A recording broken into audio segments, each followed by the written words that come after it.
Vasco da Gama గురించి మనం చిన్నప్పటి నుంచి స్కూల్లో చదువుకుంటూనే ఉన్నాం కదా.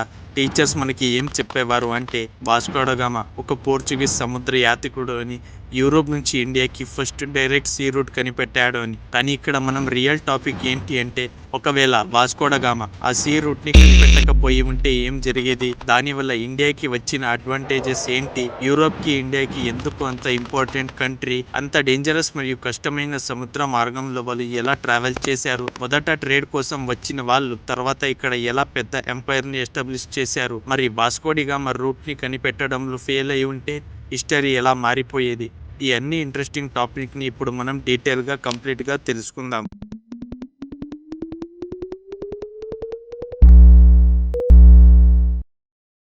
అసలు యూరోప్ వాళ్ళకి ఇండియా మీద ఎందుకు అంత ఇంట్రెస్ట్? ఇప్పుడు మనం సూపర్ మార్కెట్కి వెళ్ళిపోయి మిరియాలు, దాల్చిన చెక్క, లవంగాలు కొనేస్తాం. వీటిని చూస్తే సింపుల్ కిచెన్ ఐటమ్ లాగా అనిపిస్తుంది, కానీ 500 ఇయర్స్ క్రితం అవి లగ్జరీ ఐటమ్. యూరోప్లో వింటర్ చాలా హార్ష్గా ఉండేవి, రెఫ్రిజరేటర్స్ లేవు, ఫుడ్ని ప్రిజర్వ్ చేయడానికి స్పైసెస్ చాలా ఇంపార్టెంట్. స్పైసెస్ని మెడిసిన్లో కూడా యూజ్ చేసేవారు. వీటిని రిచ్ పీపుల్ స్టేటస్ సింబల్ లాగా కూడా చూపించేవారు. బేసికలీ ఇండియన్ స్పైసెస్ అంటే యూరోప్ వాళ్ళకి గోల్డ్ కన్నా వాల్యుబుల్ ఐటమ్. కానీ ఇక్కడ ఒక పెద్ద ప్రాబ్లం ఉండేది. యూరోప్ నుంచి ఇండియాకి డైరెక్ట్ రూట్ లేదు. అందుకే ఇండియన్ గూడ్స్ యూరోప్కి రీచ్ అవ్వాలంటే Arab traders, Ottoman empire, middle man చాలామంది హ్యాండ్స్ మారాలి. ప్రతి స్టేజ్లో ట్యాక్సెస్ ఉండేవి, ప్రతి స్టేజ్లో ప్రాఫిట్స్ ఉండేవి. దానివల్ల ఇండియా నుంచి చీప్గా వచ్చిన మిరియాలు యూరోప్కి వెళ్ళేసరికి లగ్జరీ ఐటమ్ అయ్యేది. యూరోప్ వాళ్ళకి అక్కడ నుంచి ఫ్రస్ట్రేషన్ స్టార్ట్ అయింది. అక్కడ నుంచి యూరోపియన్స్ ఆలోచించడం మొదలుపెట్టారు. మిడల్ మెన్స్ని వదిలేసి డైరెక్ట్గా ఇండియాకి వెళ్ళలేమా అనే క్వశ్చన్ యూరోపియన్స్ని సముద్రంలోకి వెళ్ళేలా చేసింది. అదే మిషన్తో పోర్చుగల్ ఎక్స్ప్లోరర్ అయిన వాస్కోడగామా డేంజరస్ ఓషియన్ జర్నీని స్టార్ట్ చేశాడు. కానీ ఇక్కడ ఇమాజినేషన్ చేయండి, ఆ డేంజరస్ ఓషియన్లో వెళ్ళిన సాయిలర్స్కి మ్యాప్స్ కూడా కంప్లీట్గా లేవు. మరి వాళ్ళకి ఇండియా ఎలా దొరికింది? అప్పట్లో నిజంగా అంత డేంజరస్ ఓషియన్స్? నిజంగా సముద్ర ప్రయాణం అనేది చాలా రిస్క్తో పొందిన ప్రయాణమా? ఇప్పుడు మనం గూగుల్ మ్యాప్ ఓపెన్ చేస్తాం, ఫ్లైట్ బుక్ చేస్తాం, వెదర్ని చెక్ చేస్తాం. కానీ అప్పుడు అలా కాదు. మ్యాప్స్ ఉన్నా అవి కంప్లీట్గా ఉండేవి కాదు. జీపీఎస్ లేదు, వెదర్ ప్రిడిక్షన్ అనేదే లేదు. సముద్రం అంటే లిటరల్గా అందరికీ భయం. దాంతోపాటు అప్పట్లో కొన్ని మూఢనమ్మకాలు కూడా ఉండేవి. ఎలాంటివి అంటే సముద్రంలో సీ మాన్స్టర్ ఉంటాయని నమ్మేవారు. అలాగే ప్రకృతి వైపర్యాల వల్ల పెద్ద పెద్ద తుఫాన్లు షిప్ని మింగేసేవి. దాంతోపాటు ఎన్నోసార్లు కొన్ని మంత్స్ తర్వాత సాయిలర్స్ తిరిగి ఇంటికి వచ్చేవాళ్ళు కాదు అనే భయం. కొన్నిసార్లు షిప్స్ కంప్లీట్గా సముద్రంలో కనిపించకపోయేవి. కానీ ఇండియా సంపాదన కోసం యూరోప్ రిస్క్ తీసుకుంది. ఎందుకంటే వాళ్ళకి తెలుసు ఇండియాని రీచ్ అయితే మనం ఫ్యూచర్లే మారిపోతుంది అని. అండ్ ఫైనలీ 1498లో వాస్కోడగామా ఆఫ్రికా మొత్తం చుట్టి చివరికి కలకత్తా రీచ్ అయ్యాడు. అది జస్ట్ ఒక సముద్రయానం కాదు, అది హిస్టరీలో టర్నింగ్ పాయింట్. కానీ ఆ ఒక రూట్ దొరికిన వెంటనే యూరోప్ నెక్స్ట్ ఏం చేసిందంటే ట్రేడ్ కోసం వచ్చిన వాళ్ళు పవర్ మీద పిచ్చి పట్టింది. అది ఎలాగో చూద్దాం. యూరోపియన్స్ స్టార్టింగ్ ట్రేడ్ కోసం వచ్చారు. మరి కొలనైజేషన్ ఎలా స్టార్ట్ అయింది? ఇక్కడ కొలనైజేషన్ అంటే ఒక దేశం లేక ఎంపైర్ వేరే దేశం మీద కంట్రోల్ తీసుకొని అక్కడ తన పవర్, రూల్స్, కల్చర్ మరియు ఎకనామిక్ని ఎస్టాబ్లిష్ చేయడం. వాస్కోడిగామా ఇండియా రీచ్ అయ్యాక యూరోప్కి ఒక షాకింగ్ రియలైజేషన్ వచ్చింది. మనం డైరెక్ట్గా ఇండియాతో ట్రేడ్ చేయొచ్చు అని. అప్పుడు మిడల్ మ్యాన్ అవసరం లేదు, హెవీ ట్యాక్సెస్ లేవు, డైరెక్ట్ ప్రాఫిట్స్ వస్తాయి. ఇదంతా వాళ్ళకి ఎలా ఐడియా వచ్చిందంటే పోర్చుగల్ ఇండియాతో ట్రేడ్ చేసి సడన్గా పోర్చుగల్ రిచ్ అయింది. తర్వాత డచ్ వచ్చారు, తర్వాత ఫ్రెండ్స్ వచ్చారు. ఫైనలీ అదంతా చూసి బ్రిటిషర్స్ వచ్చారు. ఫస్ట్ ట్రేడ్ కోసం వచ్చారు అని చెప్పుకున్నాం కదా. వచ్చిన వాళ్ళు మెల్లగా వాళ్ళు ఎంపైర్ బిల్డ్ చేయడానికి ప్లాన్ చేశారు. తర్వాత కోటల్ని కట్టారు. తర్వాత వాళ్ళ దేశం నుంచి మనుషులను పిలిపించుకుంటూ ఆర్మీని బిల్డ్ చేశారు. అలాగే కంట్రీస్ని కంట్రోల్ చేయడం స్టార్ట్ చేశారు. ట్రేడ్ మెల్లగా ఎంపైర్గా మారిపోయింది. ఒక సింపుల్ సీ రూట్ మెల్లగా వరల్డ్ డామినేషన్ చేసేకి గేట్వే అయింది. కానీ ఇక్కడ బిగ్గెస్ట్ క్వశ్చన్ స్టార్ట్ అయింది. ఒకవేళ వాస్కోడిగామా సీ రూట్లో ఫెయిల్ అయ్యి ఉంటే, ఒకవేళ వాస్కోడిగామా ఇండియాకి రీచ్ అవ్వకపోతే ఏమయ్యేది? ఒక్కసారి ఇమేజిన్ చేయండి. వాస్కోడిగామా షిప్ ఓషియన్లో మునిగిపోయింది అనుకోండి, లేదా ఇండియా రూట్ దొరకలేదు అనుకోండి. ఫస్ట్ థింగ్, యూరోపియన్ రైస్ చాలా స్లో అయ్యేది. ఎందుకంటే యూరోప్ సంపాదనకి India and Asian trade main source అయ్యింది. ఆ ప్రాఫిటే లేకపోతే పెద్ద పెద్ద నేవీస్ని బిల్డ్ చేయలేకపోయేవాళ్ళు. వేరే దేశాల్లో ఎంపైర్ని బిల్డ్ చేయలేకపోయేవాళ్ళు. ఇండస్ట్రియల్ రెవల్యూషన్ చాలా లేట్గా జరిగేది. యూరోప్ సూపర్ పవర్గా ఎదగడం కూడా బాగా డిలే అయ్యేది. ఇప్పుడు మనం వెస్ట్రన్ వరల్డ్ అని అంటాం కదా, అది అసలు ఉనికే ఉండేదే లేదో కూడా డౌట్. మరి యూరోపియన్ వీక్ అయితే రియల్ విన్నర్స్ ఎవరు అయ్యేవారు? యూరోపియన్స్ ఫెయిల్ అయితే వరల్డ్ని ఎవరు డామినేషన్ చేసేవారు? యూరోపియన్స్ రాకముందు ఇండియా సముద్రం మార్గాలు ఎంటీగా ఏమీ లేవు. అప్పటికి వేరే దేశాలతో అడ్వాన్స్డ్ ట్రేడ్ నెట్వర్క్ ఉండేది. Arab traders, Ottoman empires, India kingdoms already trade kings. అప్పటికే Calcutta, Gujarat, Malacca, Arabian ports ఇవన్నీ global business hub. European entry లేకపోతే మిడిల్ ఈస్ట్ ఇంకా రిచ్ అయ్యేది.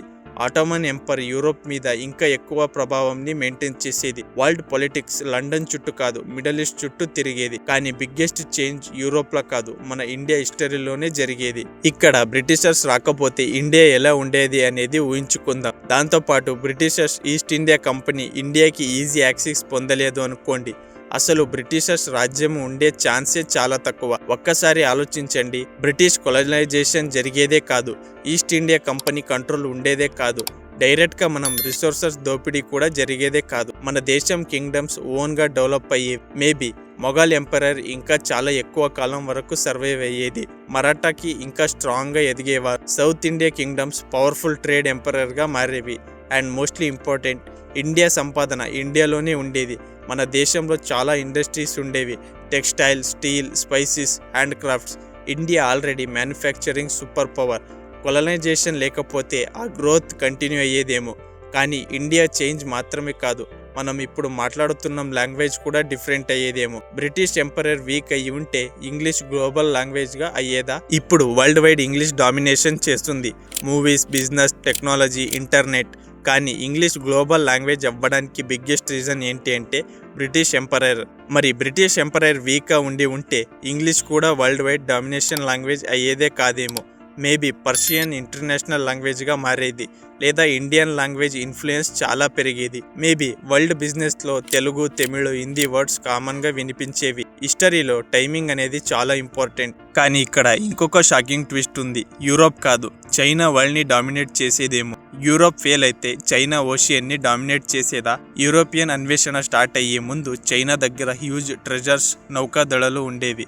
అడ్మిరల్ జహంగీర్ షిప్స్ అప్పటికే యూరోపియన్ షిప్స్ కన్నా చాలా భారీగా ఉండేవి. ఒకవేళ యూరోప్ ఇండియా రూట్ని కనుక్కోపోతే చైనా అగ్రెసివ్ అన్వేషణ కంటిన్యూ చేసి ఉంటే ఏషియన్ పవర్స్ ఉన్న సముద్రాలని డామినేట్ చేసేవి.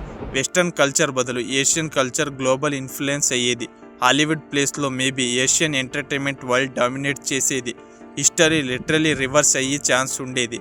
కానీ వరల్డ్ హిస్టరీలో బిగ్గెస్ట్ లాస్ ఎవరికి జరిగిందో తెలుసా? బ్రిటిష్కే. ఇండియా లేకుండా బ్రిటన్ సూపర్ పవర్ అయ్యేదా అంటే నిజానికి బ్రిటిషర్స్ సూపర్ పవర్ అవ్వడానికి బిగ్గెస్ట్ రీజన్ ఇండియాని క్రౌన్ జెవెల్ అని పిలిచేవారు.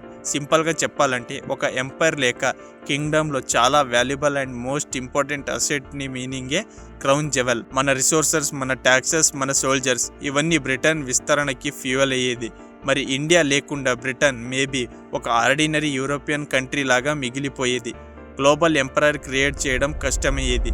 వరల్డ్ వార్ ఇంపాక్ట్ కూడా డిఫరెంట్గా ఉండేది. మోడర్న్ జియో పొలిటిక్సల్ కంప్లీట్గా చేంజ్ అయ్యేది. కానీ ఒక ఇంపార్టెంట్ క్వశ్చన్ ఇంకా మిగిలింది. కొలనైజేషన్ అసలు కంప్లీట్గా అవాయిడ్ అయ్యేదా? వాస్కో డి గామా ఫెయిల్ అయినా యూరోపియన్ చివరికి మళ్ళీ ట్రై చేసేది.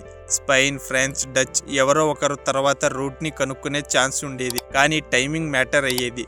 50 ఇయర్స్ లేదా 100 ఇయర్స్ డిలే అయి ఉంటే ఆ గ్యాప్లో India emperor rise and fall అయిపోతే ఇండియా స్ట్రాంగర్ అయ్యేది, ఆటోమన్ రిచర్ అయ్యేది, యూరోపియన్ వీకర్గా ఉండే ఛాన్స్ ఉండేది. సమ్ టైమ్స్ హిస్టరీలో ఫస్ట్ అవ్వడం వల్ల ప్రతిదీ చేంజ్ చేస్తుంది.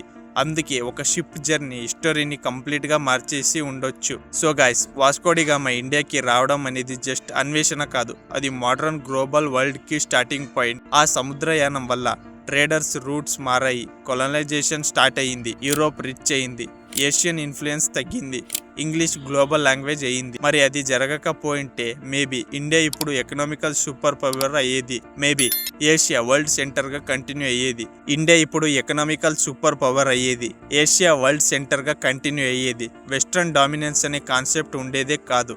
హిస్టరీ అంటే వార్స్ మాత్రమే కాదు, కొన్నిసార్లు ఒక షిప్ డైరెక్షన్ కూడా ఫ్యూచర్ని మార్చేస్తుంది. సో గైస్, మీ ఒపీనియన్ ఏంటి? బ్రిటిషర్స్ రాకపోతే ఇండియా ఇప్పుడు జపాన్, చైనా కన్నా రిచ్గా ఉండేదా? లేదా ఇంటర్నల్ వార్స్ వల్ల స్ప్లిట్ అయ్యేదా? మీ థాట్స్ కామెంట్ సెక్షన్లో డెఫినెట్లీ చెప్పండి. వీడియో నచ్చితే లైక్ చేయండి, షేర్ చేయండి. అండ్ ఇలాంటి మైండ్ బ్లోయింగ్ హిస్టరీ కంటెంట్ కోసం మన ఛానల్ని సబ్స్క్రైబ్ చేసుకోండి. See you in the next one. Bye guys.